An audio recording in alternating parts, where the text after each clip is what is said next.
ஒரு computer course பண்ணணும்னு ஒரு ஆசை பண்ணலான்னு சொல்லிட்டு கேட்கும்போது எங்கள் அம்மாவுக்கு ரொம்ப அழுகை வந்து இனியும் வந்து நீ படிச்சுட்டு இருந்தேன் எப்போது 2008 வந்து 2006 வந்து இனியும் நீ படிச்சுட்டு இருந்தேன் அப்படின்னா நம்ம ஒன்று குடும்பத்தை காப்பாற்ற முடியாதுன்னு சொல்கிற சூழ்நிலையிலேருந்து யூத் பேப்பரின் இனிய வணக்கம். மறக்காமல் சப்ஸ்கிரைப் பண்ணுங்கள், பக்கத்தில் இருக்க பெல்லைக்கான கிளிக் பண்ணுங்கள். தேங்க்யூ. ஸோ என்னோடய பேர் வந்து சிவகுரு பிரபாகரன். என்னோடய சொந்த ஊர் வந்து மேலோட்டங்காடு கிராமம், பட்டுக்கோட்டை வட்டம், தஞ்சாவூர் மாவட்டம். நான் என்னுடைய படித்தது எல்லாமே வந்து என்னுடைய கிராமத்தில் என் வீட்டுக்கு பக்கத்தில் இருக்கக்கூடிய ஒரு பள்ளிக்கூடம். சின்ன வயசுலேருந்து நாங்கள் எப்படி இருப்போம் அப்படின்னு கேட்டிங்கன்னா, லைக் காலைல எழுந்திரிச்சோம்னா வயக்காட்டுக்கு போகிறது, ப்ளஸ் வயக்காட்டுக்கு போனோம்னா அடுத்து மில்லுக்கு வேலைக்கு போகிறது, அது மாதிரி ஒரு சின்ன வயசுலேருந்தே இருக்கும். ஸ்கூலுக்கு போகிறங்கிறது எங்களை பொறுத்தளவு ஒரு மஸ்ட் ஆக்டிவிட்டி, ஆனால் பட் ஒரு செகண்டரி ஆக்டிவிட்டியாக இருக்கும். 5ஆம் வகுப்பு வரைக்கும் அங்கேயே முடிச்சுட்டு அதுக்கப்புறம் புனித ஆரோக்கிய எண்ணெய் மேல்நிலைப்பள்ளி எங்கள் ஊர்லேருந்து ஒரு 2 கிலோமீட்டர்ஸில் புனல்வாசல் அப்படிங்கிற ஒரு ஊரில் இருக்குது. அந்த ஸ்கூலுக்கு அப்போ தான் ஃபஸ்ட்டு ஜாயின் பண்ண போகிறோம். அப்போல்லாம் நிறைய பயம் இருக்கும். எனக்கு சின்ன வயசுலேருந்தே அந்த பயம் இருக்கும். ஆனால் பட் அந்த பயத்தை வந்து உடைக்கக்கூடிய திறமையை வளர்த்துக்கணுங்கிற அந்த ஒரு ஆர்வம் இருக்கும். அந்த ஸ்கூலை பொறுத்தளவில் ஃபஸ்ட்டு நான் போனோடனே வந்து ஒரு பெரிய பிரம்மாண்டமான ஒரு பள்ளிக்கூடம். பார்க்கும்போது ஒரு மாதிரி பயம். நம்ம படித்தது வந்து ஒரு கிட்டத்தட்ட ஒரு சும்மா ஒரு சின்ன பள்ளிக்கூடத்தில் படிச்சுட்டு அவ்வளோ பெரிய பள்ளிக்கூடத்தை பார்க்கும்போது ரொம்ப ஒரு பயமாக தான் இருந்துச்சு. நண்பர்கள் வேறு இல்லை, கூட படித்தவங்க இங்கே வரல. அந்த பயத்துக்கு மத்தியில் ஸ்லோவாக ஆரம்பிக்கிறோம். ஸோ கொஞ்சம் கொஞ்சமாக அந்த பயம் போக போக போக நல்ல தைரியமாக படித்து நிறைய நல்லாவே படித்தோம். ஸ்கூலில் 10th ஸ்கூல் செகண்ட் மார்க்ஸு, +2 ஸ்கூலில் ஃபஸ்ட் மார்க் வாங்கக்கூடிய அளவுக்கு நல்லா படிச்சுட்டு அதுக்கப்புறம் அது வரைக்கும் எந்த விதமான ஒரு ஸ்ட்ரகிளும் தெரியாமல் அதுக்கப்புறம் தான் ஏகப்பட்ட ஸ்ட்ரகிள் வருது. அப்பா வந்து விவசாயம் பண்ணுவார், ப்ளஸ் அவர் அந்த சின்ன வயசில் அவரோட சின்ன வயசுலேயே அவர் வந்து ஒரு நல்ல ஒரு உழைப்பாளி. அவரும் ஒரு சின்ன மில்லு வச்சுருந்தார், இடம் வச்சுருந்து. அது ஆனால் பட் அந்தளவுக்கு பெருசாக ரன் ஆகலை. அம்மா வந்து ஹவுஸ் ஒய்ஃப், அவங்க விவசாயம் பார்ப்பாங்க. ப்ளஸ் தாத்தா இருக்கார். தாத்தாலாம் பயங்கர ஹார்ட் ஒர்க்கர், அவரும் விவசாயம் தான். பாட்டி இருக்காங்க, பாட்டியும் அவங்களும் வீட்டில் தான். என் கூட பிறந்தவங்க மொத்தம் அவங்க 2 பேர், நான் ஒரு ஆள், மொத்தம் 3 பேர், தம்பி, அக்கா. இதுதான் என்னுடைய குடும்பம். +2 முடிக்கிறேன். லைக் நான் வந்து இன்ஜினியர் ஆகணுங்கிறது தான் என்னுடைய ஆசை. நான் வந்து ஒரு இன்ஜினியர் ஆகே ஆகணும் அப்படிங்கிற மாதிரி. அது என்ன, எதுக்காண்டி எப்படி முடிவு பண்ணோம், அந்த எய்ம் எப்படி வந்துச்சுலாம் எனக்கு தெரியாது. அந்த நேம் மேலே ஒரு வைப்ரேஷன், அது மேலே ஒரு லைக் அப்படிங்கிறனால ஒரு இன்ஜினியர் ஆகணும் அப்படிங்கிற மாதிரி நான் முடிவு பண்ணிவிட்டு அப்ளிகேஷன்லாம் போட்டாச்சு. ஆனால் பட் என்னுடைய ஃபினான்ஷியல் சுச்சுவேஷனால் நான் வந்து போய் ஜாயின் பண்ண முடியலை, கவுன்சிலிங் அட்டன் பண்ண முடியலை. ஸோ அதனால் நான் என்ன பண்ணிட்டேன் அப்படின்னா, அந்த எய்மை வந்து விட முடியலை. பட் டெம்ப்ரரியாக அது தற்காலிகமாக விட்டுட்டு ஒரு நீண்ட நாளாக ஒரு அழுகையாக போயிட்டு அப்புறம் ஆசிரியர் பயிற்சி ஜாயின் பண்ணுறேன். அது நான் ஒரு 2 இயர்ஸ் அங்கே படிக்கிறேன் நம்ம புதுக்கோட்டையில். But partially I was also working. என்ன பார்ப்போம்னா மரமில்ல ஒர்க் பண்ணுறது, ப்ளஸ்ஸு இந்த விறகு வெட்ட போவோம். வீட்டில் இருக்கும்போதெல்லாம் விறகு வெட்ட போவோம். ப்ளஸ் கருதறுக்க போவோம். அந்த டைமில் வந்து எங்களுக்கு கருதறுக்கிறது இட் இஸ் லைக் ஃபேமஸான ஒரு விஷயம். கருதறுக்க போனோம்னா அங்கெல்லாம் இப்போ நான் தங்கியிருந்த இடத்துலலாம் பார்த்திங்கன்னா மாத்தாள் மாதிரி வேலை செய்வாங்க. மாத்தாள்லாம் ஒரு குடும்பத்துலேருந்து நான் ஒருத்தர் போய் நான் வந்து ஒரு ஏக்கர் வந்து விவசாய நிலம் பண்ணி வச்சுருக்கேன்னா, அந்த அறுவடை சீசனில் நான் ஒரு 10 ஆளுக்கு வேலை பார்த்து கொடுத்துருந்தேன்னா அந்த 10 பேரும் எனக்கு அறுவடை பண்ணும்போது வருவாங்க. அப்படிங்கிற அந்த அறுவடை ஆட்களை நம்பி அதை வச்சு தான் நம்ம வந்து விவசாயம் பண்ணக்கூடிய சூழ்நிலைலாம் ஒரு கிராமம் அது. ஸோ அதனால் மாத்தாளை வேலைக்கு போவோம், விவசாயம் நிறைய வேலைகள் பார்ப்போம், குளத்துக்கு வந்து விறகு வெட்ட போவோம், ப்ளஸ்ஸு அது இல்லாமல் மரம் இருக்குது, இது மாதிரி பல வேலைகளை பார்ப்போம். படிச்சுட்டு இருக்கும்போது இந்த வேலை எல்லாமே செஞ்சுட்டு இருந்தேன். ஒரு கம்ப்யூட்டர் கோர்ஸ் பண்ணணும்னு ஒரு ஆசை பண்ணலான்னு சொல்லிட்டு கேட்கும்போது எங்கள் அம்மாவுக்கு ரொம்ப அழுகை வந்து இனியும் வந்து நீ படிச்சுட்டு இருந்தேன் எப்போது 2008 வந்து 2006 வந்து இனியும் நீ படிச்சுட்டு இருந்தேன் அப்படின்னா நம்ம ஒன்று குடும்பத்தை காப்பாற்ற முடியாதுன்னு சொல்கிற சூழ்நிலையிலேருந்து சரின்னு சொல்லி நான் ஃபுல் டைமாக வந்து மரமில்ல வேலை பார்க்குறக்காண்டி வந்து 2.5 years ஐ வாஸ் ஒர்க்கிங். திடீர்னு ஒரு நாள் நண்பர்கள் மூலமாக ஏன் திடீர்னு ஞாபகம் வருது அப்படின்னா, நான் 2007 என்னுடைய தம்பி +2 முடிக்கிறார். ஸோ அவரோட நண்பர்கள் மொத்தம் 3 பேருக்கும் மொத்தம் 4 பேருக்கும் நான் கவுன்சிலிங் அட்டன் பண்ணுறேன் அவங்க கூட போய் சென்னையில். அப்போ எனக்கு கொஞ்சம் நல்லா விவரம் தெரியும். நம்மளோட எய்ம் தான், நம்மளோட இலக்கு தான், நம்மளால் படிக்க முடியல, அட்லீஸ்ட்டு தம்பியாவது படிக்கட்டும், அவங்க சார்ந்த நண்பர்களாவது படிக்கட்டும்னு சொல்லி தான் 4 பேருக்கு டிஃப்ரெண்ட் டைம்ஸில் ஒரே டைம் போய் 4 பேருக்கு கவுன்சிலிங் அட்டன் பண்ணல. டிஃப்ரெண்ட் டைம் சென்னைக்கு போய் அவங்க கூட இருந்து கவுன்சிலிங் அட்டன் பண்ணி அவங்களுக்கு தேவையான சீட்லாம் எடுத்து கொடுத்துட்டு வரேன். அதுக்கப்புறம் அவரோட கல்லூரியில் போய் அதுக்கப்புறம் நடந்தது எல்லாமே இட்ஸ் லைக் ஒரு பெரிய நம்ம தெரியல, நம்ம நானே செஞ்சேன்னா இல்லை ஆட்டோமேட்டிக்காக நடந்துச்சான்னு தெரியல. அதுக்கப்புறம் காலேஜ் ஜாயின் பண்ணுறதுக்கு தேவையான ஸ்டெப்ஸ் எல்லாம் எடுத்து அவர் என்கிட்ட நிறைய சந்தேகங்கள் கேட்குறாரு. அவரோட செமஸ்டர் இப்போ வீட்டில் வந்து படிப்பாங்க, எங்கள் வீட்டில் வந்து படிப்பாங்க உங்கள் ஃப்ரெண்ட்ஸ் எல்லாம். அப்போ அவங்க என்னோட சந்தேகம் கேட்பாங்க, நான் முடிச்சு எத்தனை வருஷம் ஆச்சு. அதில் கொஞ்சம் இன்ட்ரெஸ்டிங்காக இருக்குன்னா உட்காந்து ஏதாவது அந்த புத்தகத்தை நோண்டி ஏதாவது சால்வ் பண்ணி அவங்களுக்கு ஆன்சர் சொல்லும்போது லைக் இட் வாஸ் க்யூரியஸ், ஒரு இன்ட்ரெஸ்ட்டை கொடுக்க ஆரம்பிச்சு. எகைன் அந்த இன்ஜினியரிங் படிக்கலாங்கிற ஒரு ஆர்வத்தை திரும்ப உள்ளே கொண்டு வந்துச்சு. ஒரு ஆர்வத்தை தோணுச்சு, சால்வ் பண்ணமா இல்லைங்கிறது 2வது பட்சம், ஆர்வங்கிறது தான் என்கிட்ட தோணுது அப்போது. ஸோ அதை வச்சு தான் அடுத்த ஸ்டெப் எடுக்கிறேன். அதை வச்சுட்டு ஒரு ஆர்வம் வருது, சரி இன்ஜினியரிங் பண்ணலான்னு சொல்லி அப்புறம் நண்பர்கள் கொஞ்சம் பேர் என் கூட டீச்சர் ட்ரைனிங் படித்தவங்க நம்ம ஏன் இன்ஜினியரிங் படிக்கக்கூடாது அப்படின்னு கேட்கும்போது ஸோ சரி பண்ணலாம் அப்படின்னு ஒரு முயற்சி எடுக்கிறோம். அதுக்கப்புறம் தம்பி படிக்கிற காலேஜ்லேயே அவருக்கே தெரியாமல் அப்ளிகேஷன்லாம் வாங்கி ஏன் மறைக்கிறேன்னா வீட்டில் சொல்லிடுவாரோ நம்மளுடைய இலக்கு வந்து நம்ம இப்போ தான் உருவாக்கியிருக்கோம், ஒரு சின்ன பட்டு மாதிரி ஒரு ஆசை வந்திருக்குது, அதை போய் திரும்ப நீ படிக்க வேணாம் அப்படின்னு சொல்லி நிறைய பேர் நம்மளை போட்டு அமுக்கி நம்மளுடைய இலக்கை திரும்ப ஒரு மாதிரி வேறு மாதிரி போயிடுமோ அப்படிங்கிறதுனால கொஞ்சம் தெரியாமல் பண்ணுவோம். மேபி ஒரு ஹையர் ஸ்டேஜ் லெவல் கொஞ்சம் எடுத்துகிட்டு போயிட்டோம்னா அதுக்கப்புறம் எதாவது தெரிஞ்சால் கூட ஹெல்ப் பண்ணிடுவாங்க எல்லோரும் சேர்ந்துங்கிற மாதிரி ஒரு சின்ன பயம்தான். அந்த ஒரு இன்செக்யூரிட்டி அந்த டைமில் நமக்கு ஹெல்ப் பண்ணுறதுக்கு ஆள் இல்லாத பட்சத்தில் அதை வெளில சொல்கிறதுக்கு நம்ம ரொம்ப பயப்படுவோம். ஏன்னா ஒரு கிராமத்து மாணவன் வேறு.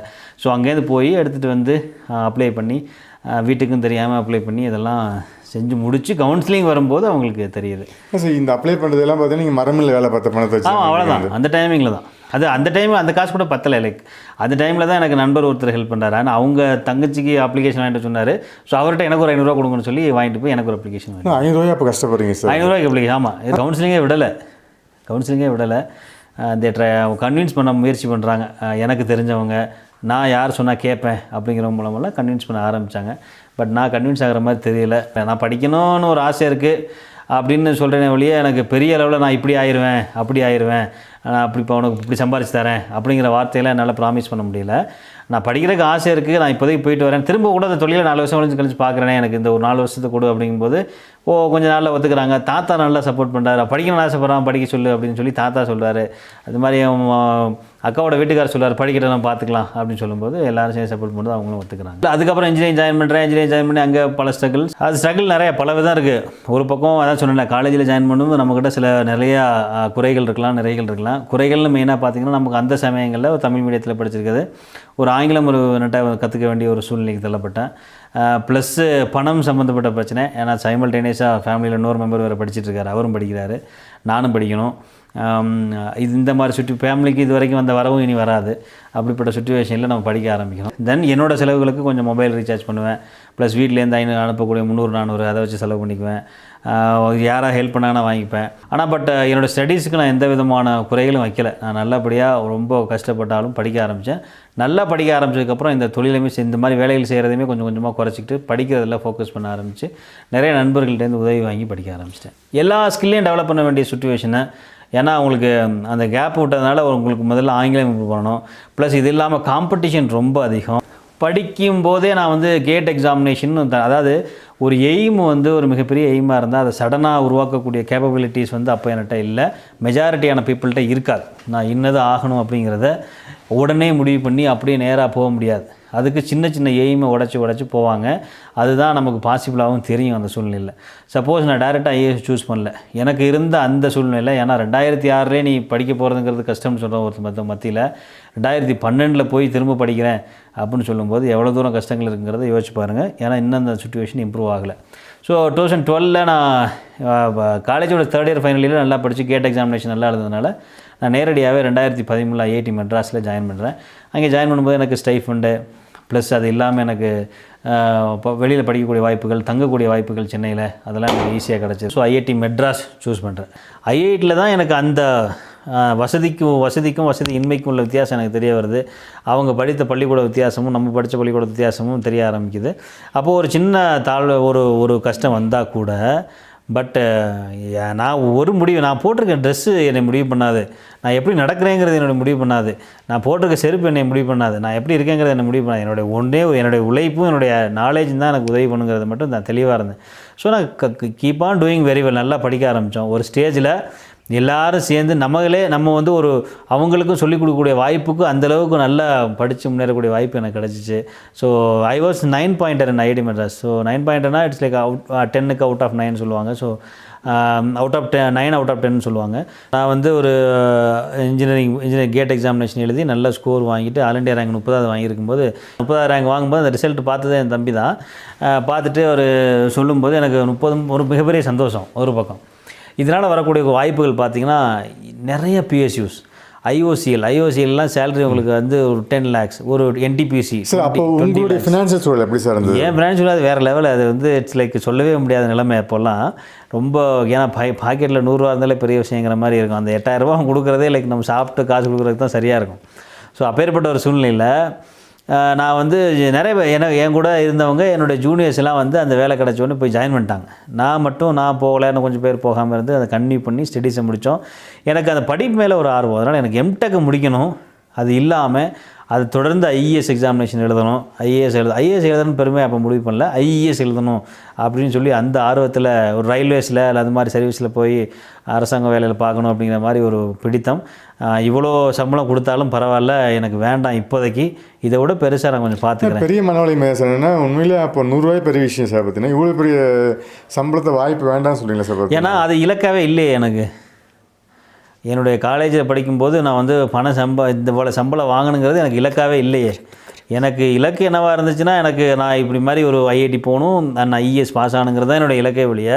எனக்கு இவ்வளோ சம்பாதிக்கணும், மாதம் 10 லட்சம் வாங்கணும், 5 லட்சம் வாங்கணும், 20 லட்சம் வாங்கினது என்னோடய இலக்காவே இல்லை. அது இலக்காக இருந்தால் அதை நோக்கியே நான் எக்ஸாமினேஷன் நகர்த்தியிருப்பேன். அந்த டைமில் நான் எப்படி மோல்ட் பண்ணிட்டேன்னா, என்னோட எய்ம் நோக்கி போயிட்டுருக்கேன், அவ்வளோதான். எனக்கு பணம் எதுவும் தெரியல, அவ்வளோதான். எனக்கு வந்து இது வேணாம், எனக்கு ஐஏஎஸில் யூபிஎஸ்சியில் ரிசல்ட் வேணும், தட்ஸ் ஆல். எனக்கு பணம் அதெல்லாம் வேண்டாம். எனக்கு வந்து நீங்கள் 5 லட்சம் கொடுத்தாலும் சரி, 10 லட்சம் கொடுத்தா எனக்கு வேண்டாம். அது ஒரு பெரிய சேலரி எனக்கு தெரியல. I will go for this service with satisfaction, ரெண்டும் சேர்த்து போட்டும் அப்படிங்கிற மாதிரி. அதனால நான் சொன்னேன் ஏற்கனவே, மனதார ஒரு இலக்கு உருவாக்கிட்டீங்க அப்படின்னா அந்த இலக்கு நோக்கி போகும்போது பாசிட்டிவாகவும் உங்களுக்கு தடைகள் வரலாம், நெகட்டிவாகவும் வரலாம். பணங்கிறது ஒரு பாசிட்டிவான தடை. அந்த நேரத்தில் ஒரு நல்ல வேலை கிடச்சிருந்துச்சுன்னா அதில் போயிருந்தேன்னா அது எனக்கு ஒரு பாசிட்டிவ் தடை. இந்த இலக்கு நோக்கி நான் வந்திருக்க முடியாது. சரிங்க, ஐஐடி வந்துறீங்க சார். இப்போ அதுக்கடுத்து ஐஏஎஸ் ஸ்டடி பண்ணீங்களா, ஐஏஎஸ் ஸ்டடி பண்ணுறீங்களா சார்? ஐஏஎஸ் தான் படிக்கிறேன், இந்தியன் இன்ஜினியரிங் சர்வீஸ் படித்தேன். அது எப்படி சார் ரெடி பண்ணிக்கிறீங்க சார்? அது ரெடி பண்ணும்போது என்னோட ஆசிரியர் தான், அவர் மூலமாக ரெடி பண்ணுறேன். அந்த வருஷம் தான் எனக்கு இருக்கிறதுலே என்னோடய லைஃப்லேயே நான் ரொம்ப கஷ்டப்பட்ட வருஷம். ஏன்னு கேட்டால், என்னுடைய ஃபஸ்ட் இயர் ஐஐடி மெட்ராஸோட முதலாம் ஆண்டு படிச்சுக்கிட்டு இருக்கேன். அப்போ தான் எனக்கு தேவை அதிக சப்ஜெக்ட்ஸ் அந்த வருஷத்தில் தான் இருக்கும். அது இல்லாமல் ஐஏஎஸ்க்கான ப்ரிப்ரேஷன் வெளியில் கிளாஸ் வருது. அப்போ காலையில் 8 மணிக்கு ஐஐடியில் கிளாஸ் ஆரம்பிக்குதுன்னா நாங்கள் 7 மணிக்கே ஸ்டார்ட் ஆகணும். 8 மணிக்கு கிளாஸ் ஆரம்பிக்குதுன்னா மதியம் ஒரு 2:30 3 மணிக்கு முடியும். எகைன் நான் வந்து திரும்ப 7 கிலோமீட்டர் 8 கிலோமீட்டர் சைக்கிளில் வந்து எங்கேருந்து வருவீங்க சார்? ஐஐடி மெட்ராஸ்லேருந்து செயின்ட் தாமஸ் மவுண்ட் வரணும். ஐஏஎஸ்காண்டி தனி கோச்சிங். அப்புறம் அந்த கோச்சிங் அட்டன் பண்ணி ஈவினிங் 12 o'clock தான் கிளாஸ் முடியும். அவரோட கிளாஸ் 11, 10:30, 11, 12 அந்த ரேஞ்சில் முடியும். நைட்டு தான் முடியும். நைட்டு 12 மணிக்கு தான் முடிப்பார். 10:30லேருந்து 11 மணி 12 மணி வரைக்கும் முடிப்பார். சில நேரங்கள் டயத்தை பொறுத்தது. அப்புறம் 5 மணிலேருந்து 10, 10:30 வரைக்கும் உட்காந்துருப்போம். 11 மணிக்கு உட்காந்து முடிச்சுட்டு திரும்ப சைக்கிள் எடுத்துகிட்டு ஐஐடி போயிடுவோம். அதுக்கப்புறம் ஐஐடியில் உள்ளக்கூடிய அசைன்மெண்ட்ஸு, அந்த ஐஏஎஸ்க்கு அன்றைக்கி கிளாஸ் நடத்துனது அது எல்லாம் படிக்கும்போது மணி 2000. 2 விதமாக அப்ரோச் பண்ணலாம். ஒன்று வந்து பாசிட்டிவாக ஆப்டிமிஸ்டிக்காக அப்ளை பண்ணலாம், இல்லைன்னா பெசிமிஸ்டிக்காக நீங்கள் வந்து ஒரு விஷயத்தை அப்ரோச் பண்ணலாம். பாசிட்டிவாக அப்ரோச் பண்ணிங்கன்னா அடுத்த விஷயம் போயிடுவீங்க. நெகட்டிவாக அப்ரோச் பண்ணிங்கன்னா நம்ம கொஞ்சம் டவுன்லோட் ஆகிரும். ஸோ இருக்கிறதுல நான் நன்மையை பார்த்துக்கிற வேண்டியதான், அவ்வளோதான். ஸோ அந்த ஃபஸ்ட் இயர் 2013 நான் ஐஏஎஸ் கிளியர் பண்ணிட்டேன். இதுலேயே நல்ல ஸ்கோர் வாங்கி ஐஐடிலேயே நல்ல மார்க் வாங்கியிருந்தேன். அதில் அது பாஸ் பண்ணிவிட்டு கொஞ்சம் ஃப்ரீ ஆகிட்டோம். லைக் என்ன இல்லை, வாழ்க்கையில் நம்ம நினச்சதெல்லாம் முடிஞ்சிச்சு.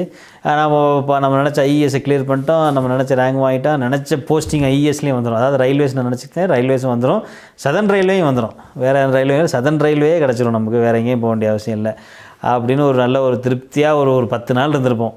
ஆனால் சொல்லுவாங்க, தாத்தா சொல்லுவார்ல, வேலை பார்த்துக்கிட்டே இருந்ததுனால சும்மாவே இருக்க முடியாது அப்படின்னு. ஸோ அந்த நேரத்தில் எல்லா வேலையும் முடிஞ்சு போச்சு. ஐஐடியில் இந்த பக்கம் படிக்க வேண்டிய முடிஞ்சு போச்சு, இந்த பக்கம் ஐஏஎஸ் முடிஞ்சு போச்சு. இப்போ சும்மாவே உட்காந்துருக்கிறேன், என்ன பண்ணுறேன்னு எனக்கு தெரியல. So then I started giving importance to IAS. ஏன்னு கேட்டால் நான் 2014 எம்ஐயா ஐஏஎஸ் ஆகக்கூடாது அப்படின்னு ஒரு 2004 வந்து அந்த ஒரு சின்ன இலக்கு, சின்ன இன்ஸ்பிரேஷன், ராதாகிருஷ்ணன் சாரை பார்த்து வந்த ஒரு சின்ன இன்ஸ்பிரேஷன். ஐஏஎஸ் முடிவு பண்ணதுக்கப்புறம் ஒரு கிளாஸ் ஜாயின் பண்ணணும்னு முடிவு பண்ணேன். அந்த நேரத்தில் அதுக்குன்னு தனி ஆசிரியர் வேணும், இதுக்கு தனி ஆசிரியர். அப்போ அதுக்கு ஆசிரியர் தேடும்போது எனக்கு வசதி இல்லை. ஏன்னா நான் சொல்கிறேனே, இப்போதைக்கு எனக்கு பணம் இல்லை. ஆல்மோஸ்ட்டு லைக் இனிமேல் ரயில்வேஸில் போனால் தான் நமக்கு சம்பளமோ இல்லை பணமோ இல்லை எதுவோ அப்படிங்கிற பட்சத்தில் நான் பெரிய கோச்சிங் சென்டராக என்னால் ஜாயின் பண்ண முடியலை. ஏன்னா அந்தளவுக்கு என்கிட்ட வசதி இல்லை. ஸோ என்ன பண்ணேன் அப்படின்னா, ஒரு மனிதநேயத்தில் கிளாஸ் அட்டன் பண்ணுறதுக்கு ஜாயின் பண்ணுறேன். மனிதநேயம் ஐஏஎஸ் அகாடமி தெரியும் உங்களுக்கு நினைக்கிறேன். ஸோ அந்த ஃப்ரீ ஐஏஎஸ் எக்ஸாம்லாம் போய் என்ட்ரன்ஸ் எக்ஸாமினேஷன் எழுதி ஸ்லோவாக கிளாஸ் அட்டன் பண்ணுறேன். அவங்க ஃப்ரீ கிளாஸஸ் எடுக்கிறாங்க. ஒரு 2-3 மாதம் அட்டன் பண்ணிட்டு அப்புறம் வேலைக்கு ஜாயின் பண்ணிட்டேன். அப்புறம் கொஞ்சம் கொஞ்சமாக நிறைய நோட்ஸு, பசங்களோட ஹெல்ப்பு, அவங்கள்டெல்லாம் புத்தகம் வாங்கி கொஞ்சம் கொஞ்சமாக மற்ற இன்ஸ்டியூட்லேயும் ஜாயின் பண்ணி படிக்க ஆரம்பித்து அதை இம்ப்ரூவ் பண்ணி நல்ல ஸ்டேஜுக்கு வந்து 2016 எழுதினேன்.